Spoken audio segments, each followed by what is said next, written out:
Hey everyone, James Reeves. You are lucky, as am I, to be here at Columbia Valley Luxury Cars with Nathan Merz, the living encyclopedia of Porsche. I'm really excited that we actually get to collaborate because this is the guy. This is one of the YouTubers who I actually watch. I'm starstruck right now. Porsche Club of America, look for his videos. Get on there. They are invaluable resources if you're looking at buying a Porsche, and that is specifically what we're talking about today. If you're going to buy a Porsche, especially if you're going to be buying an expensive one, you should get a PPI, pre-purchase inspection, of course. Let's be honest with ourselves. Probably 95%, if not more, of Porsche buyers just do it themselves. So we're talking about how to buy a Porsche, especially used, especially classic Porsche, without getting a PPI. We're not telling you to do it. We're not saying that that's the best practice, but if you were to do it, this is how you do it. And we have the man himself, Nathan. You're going to tell us all about it. Okay, you're going to make my head so big here. So I'm not the all-knowing Porsche expert, but I certainly know a fair amount about them, and I do love the cars. And more importantly, I want people to have a good experience with the brand. And so that's why I like to share my knowledge, because nothing breaks my heart more than someone will have spent a lot of time and money and resources, and they're excited, they get their first Porsche, or even their fourth or fifth Porsche, and they get a bad car.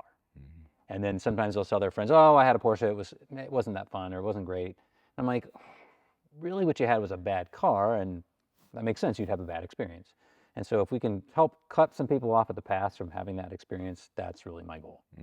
So really what I tell people is, a lot of people think about like the pre-purchase inspection as the all-knowing tool. And I give a presentation live oftentimes, and I call it the pre-PPI. Basically what you should know before you even take a car for a pre-purchase inspection. You know, think of this as a filter. You should have a filter where you're filtering bad cars out well before you send them to the shop. To me, your confidence level should be upwards of 90% that this is a winning car before you spend the time, money, and effort for a PPI. So there's a couple things I think are really key. So a couple concepts I firmly believe in. This one's controversial, so I'm just going to start with it. I've had some people give me blowback on this, but I'm sticking with it. I don't care. I'm a believer that people are consistent in their lives. And so I'm going to look at contextual clues about somebody. So for example, if a car comes up on an advertisement, whether this be Auto Trader or Bring a Trailer, I don't care where it's at. But if it's a private party as an example, I'm going to look almost as importantly at the photos as I am the car itself. So I'll give you an example. Someone will have a car, they've got this, say, 968 here, and you see a photo since it's in their garage. And you look in their garage and you see they've got pegboard and all their tools are lined up perfectly, and the bike is hung and they have an epoxy floor, and you can see the reflection of the car, and they have a beautiful other car next to it. That gives me a little bit of a clue of how someone runs their life. On the flip side, you see the car in there, and there's a box set on the roof, and the lawnmower's in there, and it looks like it was last swept out of the garage in 1983. They probably maintain the car in a similar fashion to how they maintain their home. Look at the seller. Yeah. I mean, is Buy that your fair seller. to say? Yeah. Yeah, buy your seller. I like that. Oh, no, it's absolutely true. So if you know nothing else and you know this individual is kind of operating their life kind of on the top tier level, they're going to generally be consistent. So that gives you some insight. Again, there's always an exception. So if you're out there going to make a comment and you're the exception, hey, God bless you. That's wonderful. You maintain your car and you don't mow your lawn. I love it. Right. But that's generally true. The other thing, back to the PI thing, on a little more normal scale, Google is your friend. And so if someone has a car listed for sale, the very first thing that I do is I put the VIN number in Google. What comes up about the car? And you'd be amazed how often something comes up. Like, for example, it was sold previously on a public site, whether that be Copart, which is, you know, accident damaged cars, or on Bring a Trailer, or maybe this person's involved in a forum. They're on Renlist and they're talking about their car. Again, so many times people will say, oh, I did a PPI on a car and the seller didn't disclose, you know, it had this accident damage or been used at the track. And then as I'm talking on the phone with them, I plug the VIN in, and there's a post from Renlist that says, oh, 3 years ago they ran off the track at Sears Point. Well, that took me 30 seconds to find that out. You could have found that out and saved yourself $600. And it also would have told you the seller wasn't honest. Right. Because here the seller 3 years ago made a post about, hey, which body shop do you recommend in New Orleans? Well, wait a minute. They told me there was no accident. Why were you looking for a body shop? Should I use things like CarFax? Should I use like VIN lookup features? Is that worth my money? So I mean, CarFax is the 10,000-pound gorilla in the space, so we'll talk about it a little bit. I often don't think it's worth the paper it's printed on, but a couple things are important. One, the market values it, so you darn well want to know if there's anything on there. And the reason I say it's not often worth the paper it's printed on is not that it doesn't have some valuable information. It's just, if you read the fine print, what they'll market to you is they'll say, hey, this trusty, warm little fox, he's very huggable, he knows everything, and you're a moron not to use us when you buy a car. That's how they market. But when you read the fine print, it says, of information known to CarFax. Well, that's the ultimate out. So if there's information that's not known to them, they'll just say, well, we didn't know it. No, that's a very fair disclaimer because, of course, they can't know everything. As a lawyer, I love this. Continue. However, the challenge is that the consumer's thinking, oh, this trusty fox knows everything. The trusty fox knows what the trusty fox knows. So, again, it's interesting information. I'm going to look at it, but please do not tell me, oh, the car has never been in an accident because the CarFax is clean. Are there any resources that might be like an alternative to CarFax that are worth using? You know, there's two competitors in that space. CarFax, again, they're the primary one everyone thinks of. AutoCheck is also a good one. One of the challenges too, oftentimes, is those databases won't match. So you could have a clean AutoCheck and a bad CarFax and vice versa. The other one that you can run is called an enthusiast report. I'll give you a link and people can check one of these out. They're generally less expensive and it'll give you information about insurance claims, or if there's a lien on the car, like for example, it's got a banknote still left on it. Probably CarFax is the one most people think to use, so that's probably the one that I would go to. But again, because I'm a cheapskate, I'll be honest, as a consumer, I'm not going to pay the $39 for a CarFax report before I do some of the other information. Because again, if I find out that the seller was telling me, oh, there's no accidents, and I know he made a post that he had an accident, I've already ruled the car out, because what it tells me is I'm dealing with an unethical seller. All of a sudden I can dig down and I can learn about that. I also, if I know their name, I'm going to figure out who they are. And you should run their phone number. Yep. I do actually. I mean, I'm not saying get a private investigator or anything like that, but I will copy their phone number and paste it in Google. I'm not ashamed to admit it. No, absolutely. And I'll tell you why you want to do it, because in the car world, there's a ton of people. The pejorative term is flippers, right? We'll call them whatever. Call them illegal resellers, whatever you want to call them. These are people that buy cars cheaply on Facebook Marketplace, shine them up, don't disclose things, and try to sell them for a profit. I'm a dealer. I mean, I make my living. I sell cars for more than I paid for them. It's nothing hiding in there. So it's not a problem. Technically a professional flipper. Yeah, exactly. So I have nothing to hide, so I don't have a problem per se. But for example, I plug in their phone number and I see they've got 42 previous car listings, from everything from old Range Rovers to Jeeps to Porsche Boxsters. It's likely not a great car, because again, they probably bought it a week ago. They're flipping the title. They're not disclosing the fact it's got bore scoring or something major. That generally will roll it out for me. I'm okay with the seller. He seems like an all right guy. Where am I going next? So the next thing, and I'm a huge thing about this, is I'm going to inspect what you expect. So people say, oh, I saw it online or one of the auction sites, and I looked at the 300 photos. And I do this for a living, and I tell people all the time, I'll look in the camera and tell people this, please come and see my car in person. Please do. Come. You can see the cars. They're here. And the reason for that is that everybody has a different set of eyes, nose, ears, expectations, values. So two people can look at the same car, and you'll look at the paint and go, oh, it's flawless. I love it. And then I get a neurotic type, he's like, oh, that chip, I just couldn't tolerate it. Well, that's not necessarily to make the car fail in inspection, but only you know what you expect. Or, for example, some people don't like the way the car smells. Well, how do you quantify smell? So again, I'm going to walk around the car. I also ideally want a seller that, now they don't have to be a mechanic, but you'll have a sense of whether they're vested in the car. So if they're passionate about it, that's always a good thing.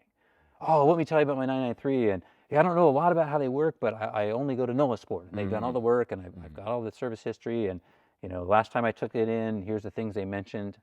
Oh, that's very promising. Or even better, if they have a really good technical knowledge of the car, they can walk you around the car. But what I don't want to hear is, oh, well, it's totally, everything's great.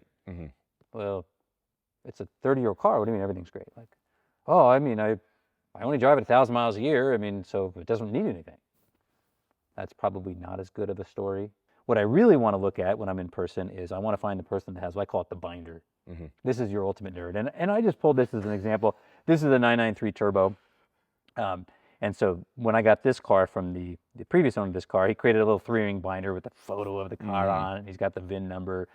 And what it does for us is it steps through the whole history of the car, right? Here's the car's certificate of origin. This is actually before a car even gets titled. So I know exactly where the car came from. You know, I've got its original window sticker. You know, does this make it a better car because I have the window sticker? No, come on. But what it does is it tells me a little bit about Guy gave a shit. somebody prized this car. Yeah. And Somebody even prized it. if this first owner wasn't the guy with the sticker, even if that's not the guy you're buying Yeah. from, you know that the first owner gave enough of a shit to Yeah. keep the window sticker, to keep his records. Yeah, and then the big thing it does is then I've got all its service history all the way back from the beginning of time. So I know what happened to the car. And it will tell you the car's story. And so there's a couple things that are going to be really, really important. You're going to see themes emerge. So let's say you have a 993.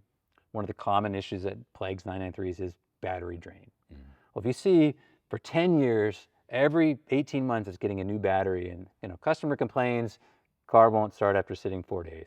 Customer, you know, and they never, well, then that tells me that's going to be an issue they've never solved. So that's going to be in my future. Shops also too will usually make notes, you know, performed, you know, annual service for James, noted a slight weep at, you know, bank 2 cylinder head. Now I know information I didn't have to pay for. Right. And I can also then ask the person, I can say, oh, hey, looks like last time you took it in, they noted this oil leak. That'll tell me a lot too. Sometimes they'll say, oh, I didn't notice that, and you can show it to them, and they go, oh, okay. Then they have the information. Or usually they'll expand on it. They'll say, oh yeah, that they did mention that, and that battery drain issue, it drives me crazy. So I always keep it on a battery tender. But yeah, if you park at the airport for a long vacation, it's gonna be dead when you come back. The other thing you can do is Porsche has a maintenance guide for every car. Here's what the car should get on a regular basis. So you can start figuring out, so for a 993, here's what it should have gotten. If you notice, man, he's had oil changes, but really nothing substantive, then it's probably due for servicing. And then the last one would be mileage. I want to see mileage accumulating over time. Because again, these are really prone to break. So what'll happen is you'll be looking through the records, and all of a sudden you get to one record in 2011 and it says, you know, 28,732 miles. And then you go to the next year and you're like, 28,732 miles. And then 2014, 28,730. Now I know the odometer didn't work for 3 years. And then I get to the 2015 and it says, customer noted odometer stopped working, replace. Oh, wait a minute. But now I have 3 years that. No clue what the mileage is at that point. Again, doesn't no way necessarily to mean find out. I can't buy the car, but now I know something really important about the car. Because one of the issues with a lot of the classic Porsches, 993 is an example, is that they have no service history, and all people focus on is what says on that odometer. So they pick up their Polar Silver 95 Coupe and they go, it says 39,000 miles. And I said, that's nice. I like 39. It's a warm and fuzzy number. I said, but how do you know that's the actual mileage on the car? Oh, that's what it says. I go, well, that's the starting point. So the couple things I always want to look at a car is, first and foremost, now I'm there looking at the car, does the car present as a 39,000 mile car? Should. I've seen cars where it says 39, like you just showed me a car that showed 29, and it was a very tired car. Yeah. It clearly isn't 29. Yeah. And if it is 29, well, then you don't want to pay a premium for it, because why you pay a premium for the mileage is because it should be a bellwether for condition. Be very careful. What if I like the seller and I like the car and I think everything kind of matches up, no maintenance records whatsoever? Is that a runaway situation? There's no explanation either. Yeah. Hey, do you have any maintenance records? No, not at all. Have you maintained this car? Yeah, I have. I can't prove it, but yeah, I have. You know, obviously, I get way less excited. My level of excitement drops appreciably because I find that odd. Again, if someone's maintained it. But It's a red flag. There are situations like that. Like I just bought a car. We featured another video that was an estate sale. And the person in charge of the estate really didn't have a connection with the owner.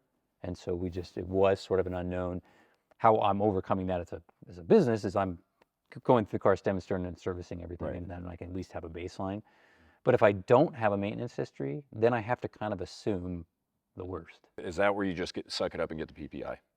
Definitely, if I have no service No history, service I'm history. definitely And getting because a your PPI. estate sale, that's a plausible explanation. Yeah. I'm buying it. Look, the guy who owned the car is literally dead. Yeah. Does he have maintenance records? Shit, I don't know. Ask him. He's right there, 6 feet under the ground. That's a PPI right there. Absolutely. Now, there is the one, I get this question all the time, and they'll say, well, what about the guy who's maintained his own car? I'm okay with that. But then when I have a conversation, it better make sense. So if I'm talking to this person and I just know they have no technical understanding of the car and they say, oh, I've done all my own maintenance, you can kind of tell like this person just doesn't have that level of knowledge. But on the flip side, if I'm in the garage and I see, oh my gosh, they have a 2-post lift, they have all these tools, they have an air compressor, they have oil on a shelf, okay, it seems plausible. But generally someone like that will still at least have receipts from Pelican Parts, having bought parts, or at least a notebook and said, oh, well, I keep it in a notebook. Like my 944 Turbo. That one actually, I own this car, belonged to a very good friend of mine, was the original owner. Unbelievable guy, had a fully equipped shop at his house. Him and I were lifetime friends, and he kept a little 3-ring binder where he would just hand note everything. Has almost no receipts, but I knew Bill, cherished Bill, wonderful guy. I bought this car from his wife when he passed away. And I felt really good about it because his story I knew to be true. I could look around his garage. Even if you didn't know the guy, his garage would tell you, this guy works on his own stuff. That's okay. I'm okay with that. What's next in our flow chart before we get runaway or get a PPI? I'll get people, like, they'll do a basic test drive and they won't actually drive the car or test any systems. I'm like, that doesn't take any car knowledge. So one of the first things I'm going to do, one, drive the car first and foremost long enough that you actually get a sense of it. Don't just drive around the block, you know, get it up to highway speed, drive it in a typical route. You know, don't go drive it 60 miles, but don't drive it 4. You know, drive it enough that you get a chance to see it in all functions, and then test absolutely everything out. Like that's not, doesn't take any technical knowledge. Get out there, make sure the blinkers work, the wipers work, the horn works, the radio works, the heated seats, the power seats, whatever. Operate everything, try the climate control, and then just make notes of what doesn't work. The other thing that's kind of funny is you'll oftentimes, as you're doing that, the seller will usually volunteer information. Oh, yeah. Sometimes the sunroof. Sometimes it does it, Yeah, sometimes the sunroof's a little sticky. I prefer you don't open it, right? Yeah, or Okay. I talked to the shop and they said it's going to be like $100 fix, and I just haven't gotten around to it. It's and stuff like that. amazing what they'll share, Right. given enough time. So try all that stuff out, because again, sometimes people get a PPI and then they'll call me and say, well, Nathan, I got my PPI back. I don't know if I should buy the car. I'm a little frustrated. And the top 10 items are things like, you should have noticed in 5 minutes. Like, oh yeah, the lights don't work or the wipers don't work or something. I'm like, why wouldn't you try that? Like that seems such low-hanging fruit to me. Yeah, sure. That to me is kind of the obvious one. And again, you're also building a relationship with the seller. And the more the seller knows you and likes you, they'll share more information. So you're driving down the road and you're making small talk, right? It's amazing what people will share once they get comfortable. Right. And you hit a bump and there's a weird rattle, and they'll say, oh, that's been that way ever since I had to have that door repaired. And you go, oh, what do you have repaired on the door? Oh, there's a gas station, this lady backed into it, right? Yeah. And it's not that they weren't just being I was dishonest, pissed drunk driving down my cul-de-sac. I hit my neighbor's mailbox. What are you, the police? but sometimes they just kind of forget these Yeah, things, sure, and sure, then something triggers Sure. their mind. And it's amazing what information you'll get from people. The other trick I like is when I'm walking around a car, looking at a car, if I see some sort of imperfection, the best trick is just to point to it. Don't necessarily call it out, and be quiet. And it's amazing how often they'll have commentary. So like, let's say, like there's a chip here, right? Or there's a scuff. I'll be like, oh, and I'll just kind of touch it. And it's amazing how often if I stand there, they'll want to fill the void and they'll go, oh, yeah. That's so irritating. My wife moved the garbage cans. I wasn't paying attention, and when I was pulling out of the garage, I scuffed the bumper. Like, it's funny what people will volunteer if you're quiet. Again, I really appreciate your modest and conservative approach here, Nathan. But me personally, I like, if I'm talking to the seller, I just do this. Just look them right in the eyes. Yeah. The more accusatory I can make my glare, the more forthcoming they are with that information, and then ultimately I get the car bottom dollar. This car, if you found the right seller, it's their baby. And you don't point out imperfections of their children, so you have to be very ginger about it. But usually if it is their baby, if there is a flaw, they're usually aware of it, and it's usually somewhat painful, and they'll generally share what happened. Or sometimes they'll say, oh, I've looked into having that done, and it's $1,200 to paint the bumper cover. I just didn't want to paint it. I was kind of on the fence. Okay, now I have information that I didn't have before. And I guess I would say the last tip would be, I mean, for me, and I mean this because this is exactly what I did. Porsche Club of America Nathan's videos. As I mentioned, get on there. That's I watched every single second of your 993 buyer's guide. Every single second. Oh, that Before hurts I my bought heart. mine. No. It was wonderful. Yeah. You do a great job, and again, we're very appreciative. I know the viewers are appreciative. I'm certainly personally appreciative of the fact that I'm even here making this video with you. But I watched every single second. I looked at the tips. I looked at all the problem points. It was a great car. It has been a great car, and I get to thank you personally. Thank you so much for watching. Again, Nathan, I have to say thank you. Again, Absolutely. it's an honor. Guys, stay tuned. We're bringing you more from Nathan.